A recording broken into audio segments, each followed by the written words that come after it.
Assalamualaikum warahmatullahi wabarakatuh. Kami dari anggota kelompok 2 akan mempresentasikan materi kami yang berjudul jenis-jenis bank. Anggota kelompok 2 diantaranya saya, Vela Dwimi Fatmawati dan teman-teman saya, yaitu Hilalia Hanara Hatutul Aisi, Ike Nur Safitri, Isma Mufidah, Jenny Gali Prasetyo Sasongko, dan Lara Sulansari. Kami dari kelas 2A Program Studi Diploma 3 Administrasi Bisnis. Yang pertama tentang pengertian bank. Bank didefinisikan oleh Undang-Undang Nomor 10 Tahun 1998 tentang Perubahan atau Undang-Undang Nomor 7 Tahun 1992 tentang Perbankan sebagai badan usaha yang menghimpun dana dari masyarakat dalam bentuk simpanan dan menyalurkannya kepada masyarakat dalam bentuk kredit dan atau bentuk-bentuk lainnya dalam rangka meningkatkan taraf hidup rakyat. Penggolongan bank tidak hanya berdasarkan kegiatan usahanya, melainkan juga mencangkup bentuk badan hukumnya, pendirian dan kepemilikannya, serta target pasarnya. Jenis-jenis bank menurut kegiatan usaha. Sebelum diberlakukannya Undang-Undang Nomor 7 Tahun 1992 dapat digolongkan berdasarkan jenis kegiatan usahanya, seperti bank tabungan, bank pembangunan, dan bank ekspor-impor.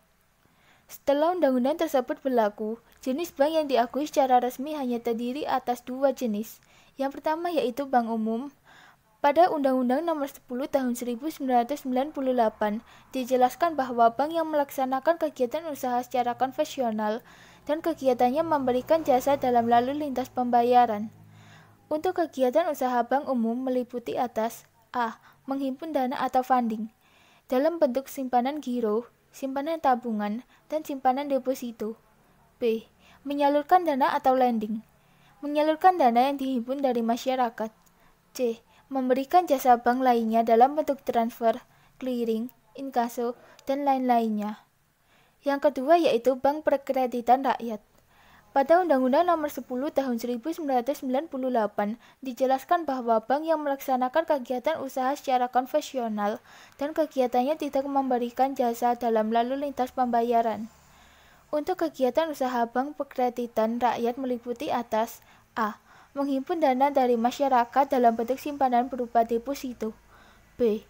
Menempatkan dananya dalam bentuk sertifikat Bank Indonesia, deposito berjangka, dan tabungan pada bank lain. C. Menyediakan pembiayaan dan penempatan dana berdasarkan prinsip syariah sesuai dengan ketentuan yang ditetapkan oleh Bank Indonesia. Jenis bank menurut badan usaha. Untuk memperoleh izin usaha sebagai bank umum atau bank berkreditan rakyat, suatu lembaga keuangan wajib memenuhi persyaratan mengenai susunan organisasi dan permodalan, kepemilikan, keahlian di bidang perbankan, dan kelayakan rencana kerja.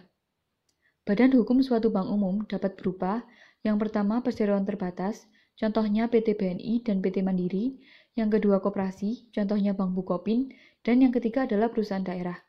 Sedangkan badan hukum suatu bank berkreditan rakyat, yang pertama perusahaan daerah, contohnya BPR Bank Daerah Lamongan dan BPR Bank Gresik. Yang kedua yaitu koperasi, contohnya PT BPR Koperasi Jawa Barat. Yang ketiga yaitu perseroan terbatas, contohnya PT BPR Sumber Artawaru. Dan yang terakhir adalah bentuk lain yang ditetapkan peraturan pemerintah. Jenis bank menurut pendirian. Undang-Undang Nomor 10 Tahun 1998 dan Surat Keputusan Direktur BI Nomor 32/33/KEP/DIR tanggal 12 Mei 1999 tentang Bank Umum menetapkan ketentuan-ketentuan tentang pendirian dan kepemilikan bank sebagai berikut. Bank umum hanya dapat didirikan dan melakukan kegiatan usaha dengan izin direksi Bank Indonesia oleh warga negara Indonesia dan atau Badan Hukum Indonesia, atau warga negara Indonesia dan atau Badan Hukum Indonesia dengan warga negara asing atau Badan Hukum asing secara kemitraan. Dilihat dari segi kepemilikannya.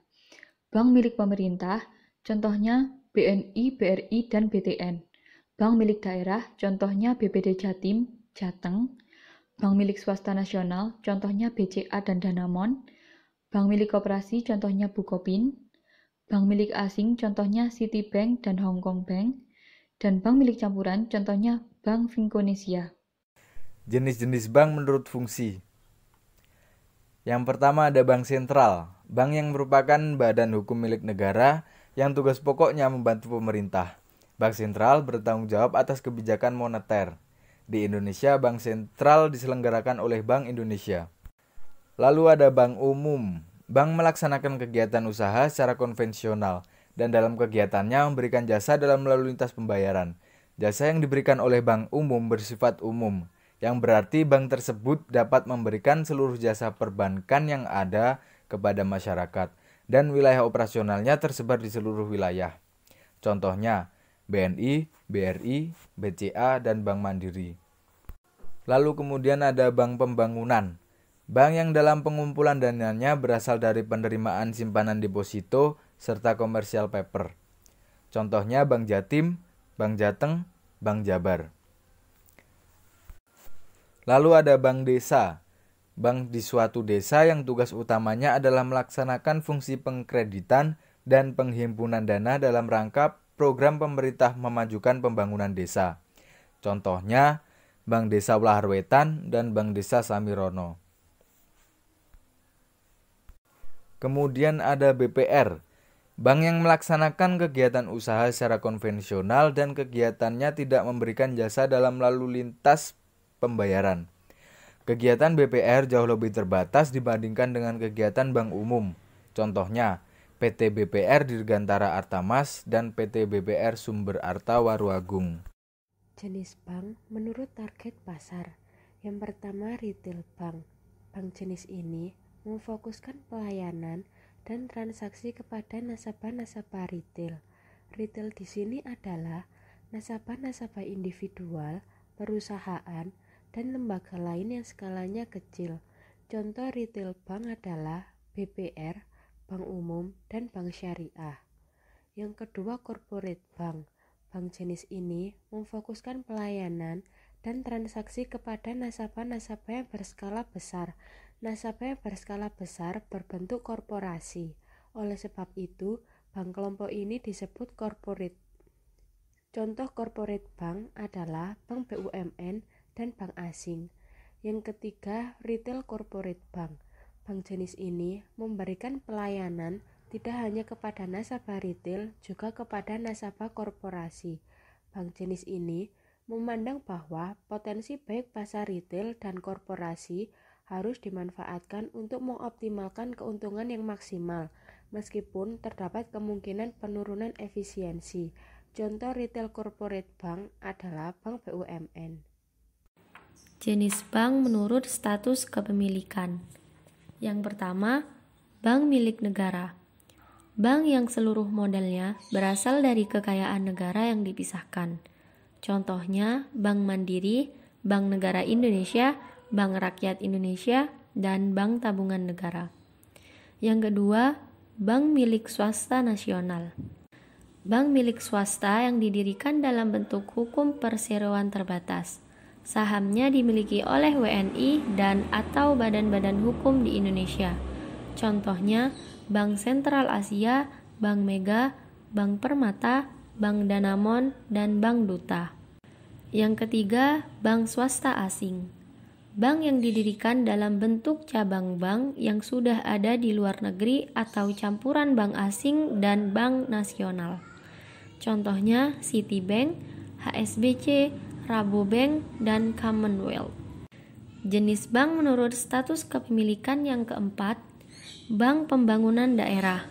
Bank yang pendiriannya berdasarkan peraturan daerah provinsi dan sebagian besar sahamnya dimiliki Pemkot. Contohnya Bank Jatim, Bank Jabar, dan Bank PKI. Yang kelima, bank campuran. Bank yang kepemilikan sahamnya bercampur antara pihak asing dan swasta nasional. Bank Vinsonesia, Bank Marine Corp, Bank UOB, ANZ Paninbank, dan Bank DBS Indonesia. Bank milik koperasi. Bank yang kepemilikan sahamnya dimiliki oleh perusahaan berbadan hukum koperasi. Contohnya Bank Umum Koperasi Indonesia. Jenis bank menurut kegiatan operasional. Yang pertama ada bank devisa. Bank yang mempunyai hak dan wewenang yang diberikan oleh Bank Indonesia untuk melakukan transaksi valuta asing dan lalu lintas devisa serta hubungan koresponden dengan bank asing di luar negeri. Contoh dari bank devisa adalah Bank BNI, BRI, BTN, Bank Mandiri, dan Bank Bukopin.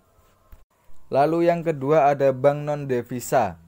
Bank yang dalam operasionalnya hanya melaksanakan transaksi di dalam negeri, tidak melakukan transaksi valuta asing dan tidak melakukan hubungan dengan bank asing di luar negeri. Contoh dari bank non-devisa adalah Bank BPR. Nah, kesimpulannya, bank didefinisikan oleh Undang-Undang Nomor 10 Tahun 1998 tentang perubahan atas Undang-Undang Nomor 7 Tahun 1992 tentang perbankan sebagai badan usaha yang menghimpun dana dari masyarakat dalam bentuk simpanan dan menyalurkan kepada masyarakat dalam bentuk kredit dan atau bentuk-bentuk lainnya dalam rangka meningkatkan taraf hidup rakyat banyak. Penggolongan bank tidak hanya berdasarkan jenis kegiatan usahanya, melainkan juga mencakup bentuk badan usahanya, pendirian, dan kepemilikannya, dan target pasarnya. Setelah Undang-Undang Nomor 7 Tahun 1992 tersebut berlaku, jenis bank yang diakui secara resmi hanya terdiri dua jenis, bank umum dan bank perkreditan rakyat atau BPR. Dan secara umum, jenis bank atas dasar target pasarnya digolongkan menjadi tiga, yaitu retail bank, corporate bank, dan retail corporate bank. Bank memiliki manfaat bagi kehidupan masyarakat. Dengan mengetahui jenis bank, maka kita akan mengetahui lebih jelas tentang bank. Sekian pemaparan kami mengenai jenis-jenis bank. Kami sampaikan terima kasih. Wassalamualaikum warahmatullahi wabarakatuh.